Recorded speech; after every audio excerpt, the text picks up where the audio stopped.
Hello, everyone, and welcome to FeatureOps Summit 2026. My name is Nick Stannard. I lead our customer organization at Unleash. Couldn't be more excited to be joined by the team at Visa today, Mark Jackson and Gavin Lees, as we talk through their journey with Unleash. Mark, do you want to take a moment to introduce yourself? Yeah, hi there. So I'm Mark. I'm an engineering manager in the platform space and within Visa org, and have a team that has been working to introduce Unleash to the business.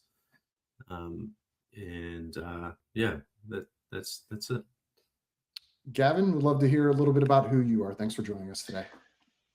My name's Gavin Lees. I'm a senior consultant software engineer inside the developer effectiveness team. My role in this project has been twofold. One is engineering with the code and stuff, but then also rolling it out, onboarding teams, and supporting the product delivery teams as they start to use the product.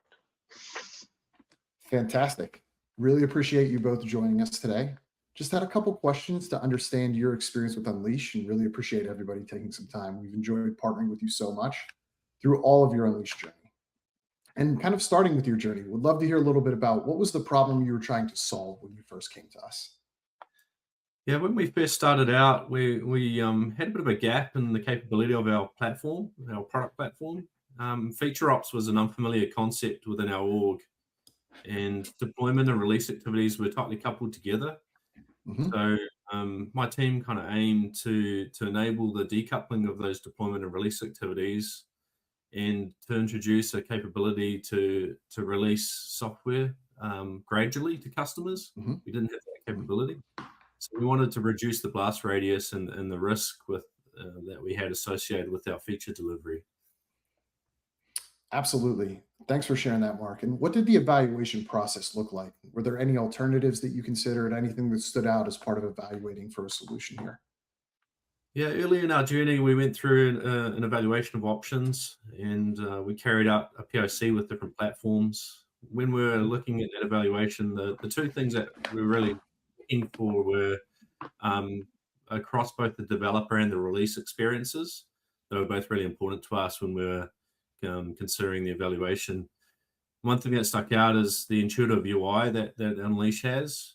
It considers both the product and the engineering experiences in the platform, and that really stood out. Was there a specific moment or metric that kind of convinced you this was the right choice? Um, yeah, we had some early feedback. I wondered, Gavin, if you wanted to share some of the feedback from product management or engineering that you had.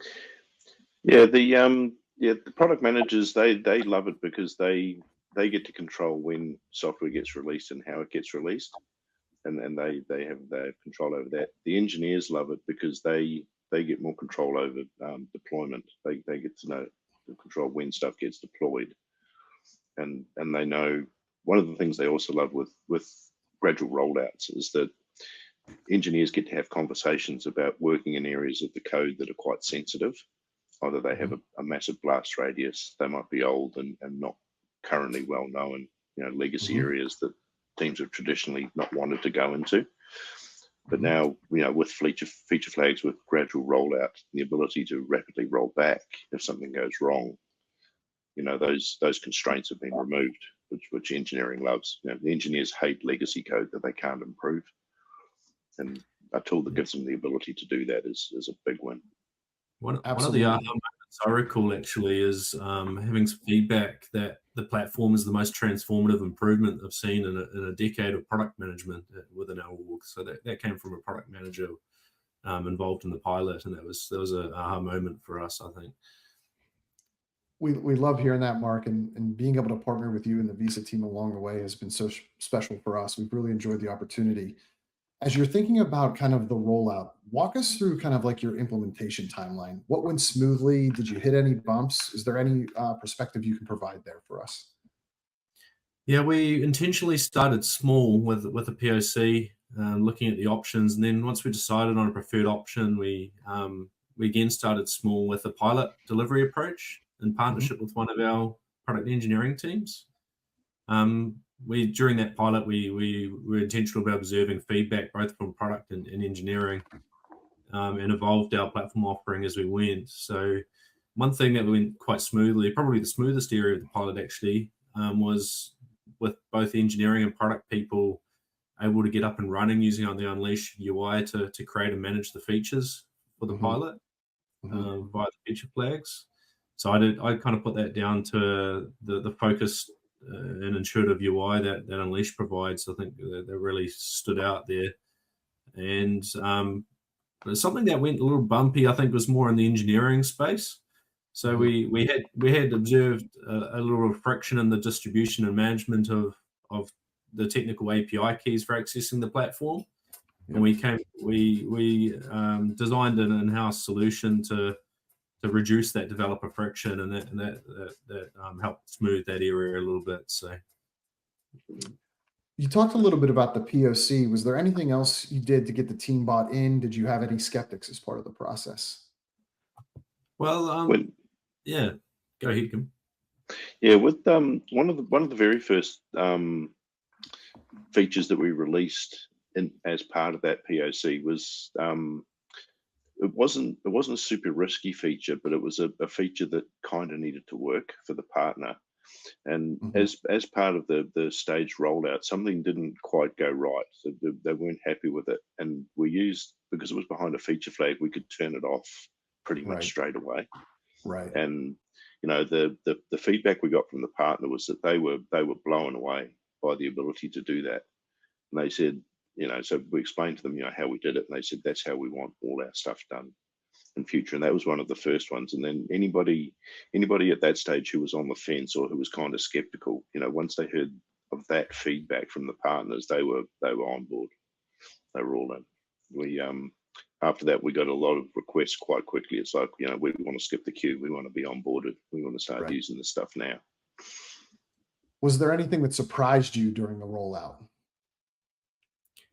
I think that feedback from our partners, our customers, was the biggest surprise. So particularly that use case of using a feature flag as a kill switch. I think that while we thought that might be a good use case, we didn't initially realize that as probably the standout case to start with. So we didn't quite anticipate that. So there was really positive feedback on the use of feature flags. And that they're really encouraging us, as Gavin mentioned, to adopt feature flags as our de facto practice within the org area. So yeah, that's amazing. Shifting gears a little bit with respect to kind of impact and results, what's been the most tangible benefit that you've seen so far? You talked about kill switches earlier. Has anything else stood out from a tangible impact perspective? One of the cool things that we have seen is we have the ability to audit when flags are altered. So when strategies get added, strategies get changed. When flags get enabled in different environments, we have the ability to audit that. So questions would be, like, when was this changed? When did this happen in this environment? Which traditionally would have taken a bit of forensic detective work and digging around in logs.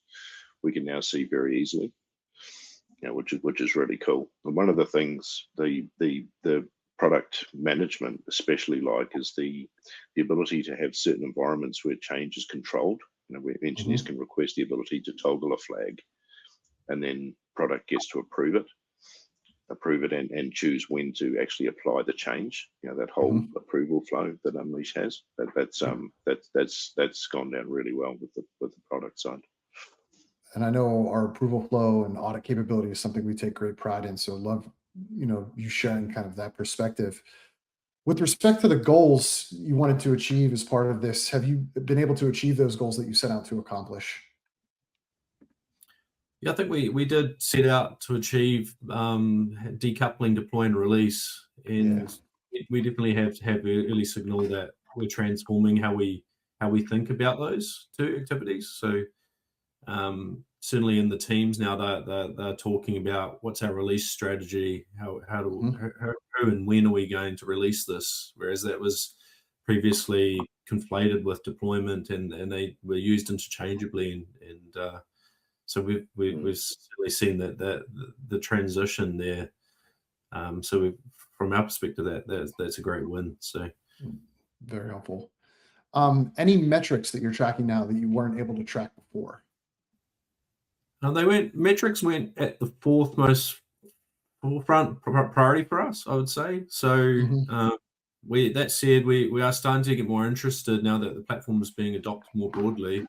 We're interested in the impact that it might have on our change lead time for feature delivery, as well as change failure, like severity of change failure, and the rate of that. So those metrics we're quite keen to look at going forwards. Yeah.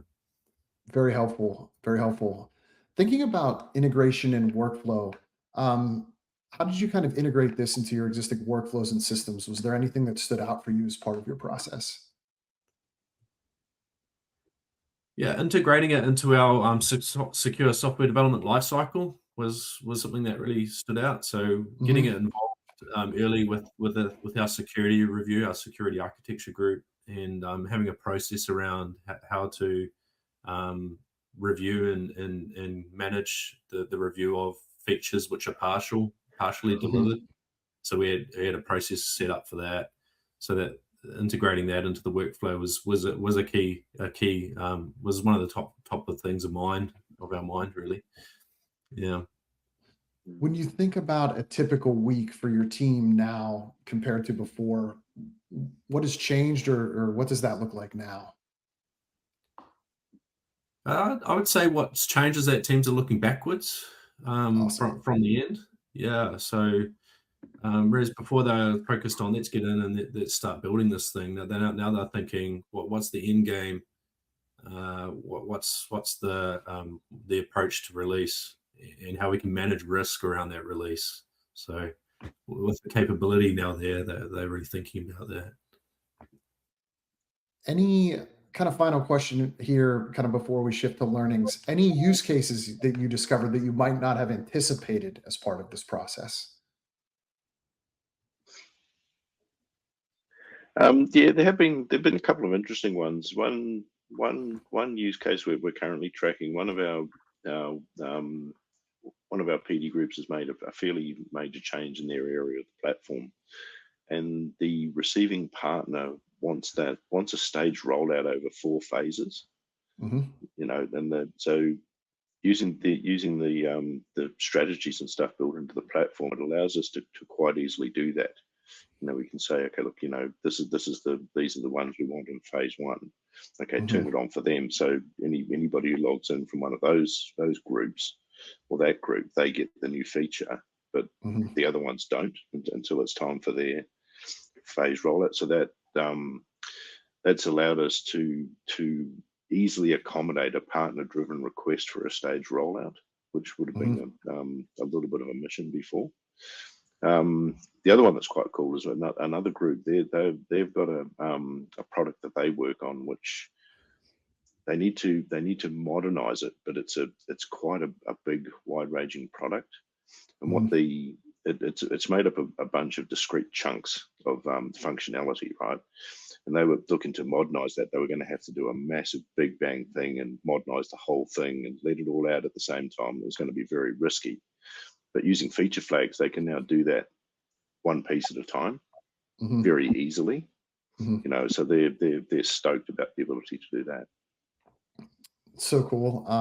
We love seeing kind of different ways that other teams use the platform. So Gavin, appreciate you kind of sharing that perspective. As we kind of wrap up here, what's one piece of advice you'd give to other teams that might be considering a similar implementation? Any advice or thoughts along the way? I would encourage teams to start small. I think so. Wholesale general adoption as a first step was never really an option for us. So we wanted to start with a pilot approach and build from there. So I would encourage teams, I think, to think about that pilot and adapt and scale from that.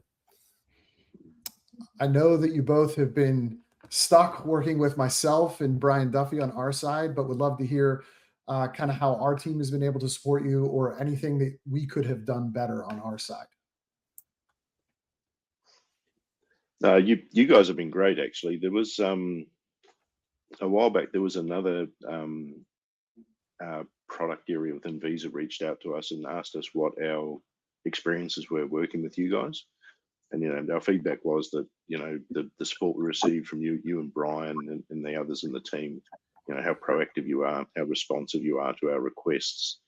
That was that really got their attention and made them even more keen to reach out and start their own journey with Unleash. I know I speak on behalf of Brian and myself. We love partnering with your team and getting a chance to connect with you guys when we do. It's really been a pleasure to partner with you and the organization as you've gone through your FeatureOps journey. Last question before we wrap up. What's next? How do you see this evolving? Anything that kind of stands top of mind for you there? Yeah, we've got a couple of things that we're interested in looking at. So one is looking into standardizing release templates in partnership with our product management team. So it's a feature of Unleash. So having reusable release strategies for like a predefined use cases seems sensible to us. So it's something we're considering. And I think Gavin, you had some thoughts around trunk-based development as well. So do you want to just share about that? Yeah, the traditionally in our tech stack, engineers, periodically, well, the topic of trunk-based development comes up. We use variants of Git flow usually in our branching strategies, whereas trunk-based development is something that's used by modern software engineering companies. The ones you hear about that release to production hundreds of times a week. They use trunk-based development and feature flags, right? So before we had the feature flag capability, the conversation of trunk-based development just wasn't an option. So now that we have the feature flag capability in place, when the topic of trunk-based development comes up, it's not a hard no. It's a, hey, yeah, that sounds pretty cool. Let's explore that. So there's that sort of that shift in the vibe within engineering, which is very cool. Well, listen, Gavin, Mark, we love being a part of the team. Appreciate you sharing some perspective today. Thank you so much for taking some time to connect with us and talk a little bit about your experience with Unleash. Appreciate the time. Thank you.